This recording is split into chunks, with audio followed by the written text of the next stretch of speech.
ফেব্রুয়ারি মাসে নির্বাচন হবে। এখনো পর্যন্ত অনেকের মধ্যে সংশয় এবং সন্দেহ আছে, আসলে কি নির্বাচন হবে?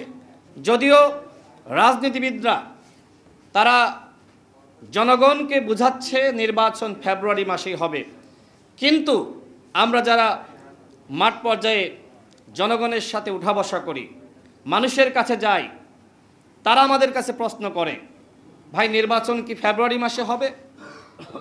এখানে যারা আছে আমার কাছে মনে হয় যে প্রত্যেকের কাছে এই ধরনের প্রশ্ন আসে, ফেব্রুয়ারি মাসে কি নির্বাচন হবে? এই যে নির্বাচন নিয়ে অনাস্থার জায়গা, প্রশ্নের জায়গা কারা তৈরি করেছে? এই সরকার।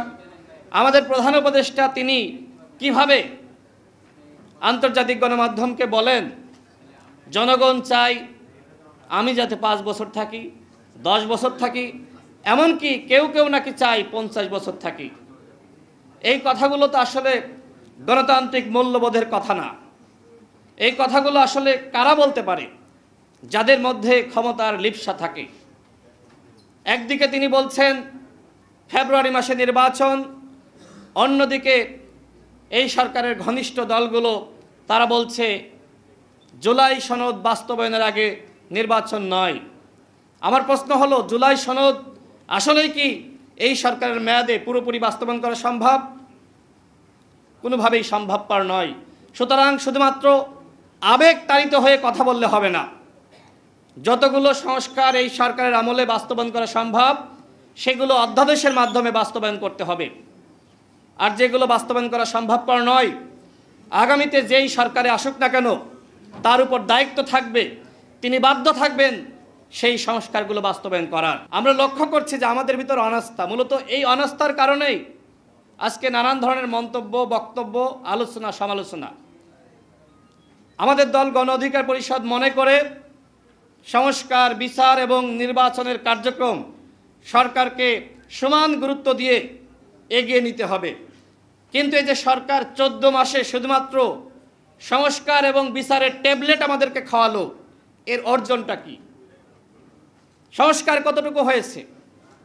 দৃশ্যমান সংস্কার আমরা লক্ষ্য করছি না। সংস্কারের নামে আমরা দেখছি আওয়ামী লীগের পুনর্বাসন। এই সচিবালয় থেকে কয়েকজন আওয়ামী সুবিধাভোগী সেই সচিবদেরকে সরানো হয়েছে। 14 সালে, 18 সালে, 24 সালে যে সকল ডিসিরা, এসপিরা, আওয়ামীপন্থী আমলারা, কামলারা হাসিনাকে ক্ষমতায় রাখার জন্য চেষ্টা করেছিল, কাজ করেছে, তাদের কয়জনকে বিচারের মুখোমুখি করা হয়েছে?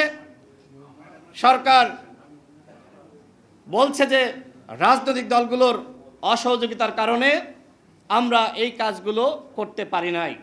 উপদেষ্টা মাহফুজ আলম তিনি স্পষ্ট করেছেন যে সচিবালয়, পুলিশ, প্রশাসন, দপ্তর, সেক্টর সব নাকি বিএনপি এবং জামাত ভাগাভাগি করে নিয়েছে। জনগণ কি তাদেরকে এখানে বসিয়েছিল এই ভাগাভাগি দেখার জন্য? একজন উপদেষ্টা এই কথা বলার আগে তার পদত্যাগ করা দরকার ছিল। বর্তমানে দেশের সবথেকে বড় সংকট গণতন্ত্রের সংকট, এবং দলগুলোর মধ্যে যে অনাস্থা, জাতির মধ্যে যে বিভাজন, এটা একটা বড় সংকট। এই সংকট থেকে জাতিকে উত্তরণের দায়িত্ব রাজনৈতিক দলগুলোর।